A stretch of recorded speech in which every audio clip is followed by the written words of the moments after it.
Invest Bangladesh কর্তৃপক্ষের chairman হিসেবে নতুন দায়িত্ব পেয়েছেন চৌধুরী আশিক মাহমুদ বিন হারুন। সরকারের বিনিয়োগ সংক্রান্ত ৩টি সংস্থা একীভূত করে গঠন করা হয়েছে নতুন এই কর্তৃপক্ষ।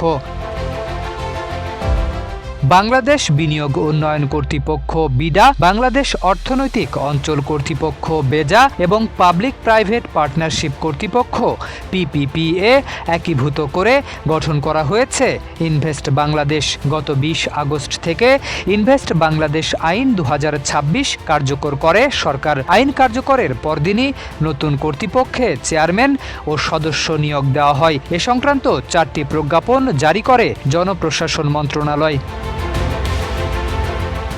প্রধানমন্ত্রীর কার্যালয়ের অধীন ইনভেস্ট বাংলাদেশ কর্তৃপক্ষের চেয়ারম্যান পদে চৌধুরী আশিক মাহমুদ বিন হারুনকে চুক্তিভিত্তিক নিয়োগ দেওয়া হয়েছে। অন্য কোনো পেশা, ব্যবসা কিংবা সরকারি, আধা সরকারি, বেসরকারি প্রতিষ্ঠান বা সংগঠনের সঙ্গে কর্মসম্পর্ক পরিত্যাগের শর্তে যোগদানের তারিখ থেকে ১ বছরের জন্য এই নিয়োগ দেওয়া হয়েছে। এর আগে বাংলাদেশ বিনিয়োগ উন্নয়ন কর্তৃপক্ষ বিডার নির্বাহী চেয়ারম্যান হিসেবে দায়িত্ব পালন করেছেন আশিক চৌধুরী।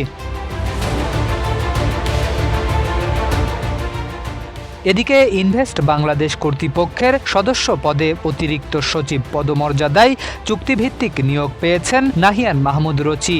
একই মেয়াদে সদস্য পদে সচিব পদমর্যাদায় চুক্তিভিত্তিক নিয়োগ দেওয়া হয়েছে এয়ার ভাইস মার্শাল অবসরপ্রাপ্ত মোহাম্মদ শাহরুল হুদাকে। প্রজ্ঞাপনে বলা হয়েছে, নিয়োগের অন্যান্য শর্ত চুক্তিপত্রের মাধ্যমে নির্ধারণ করা হবে। জনস্বার্থে এসব আদেশ জারি করা হয়েছে।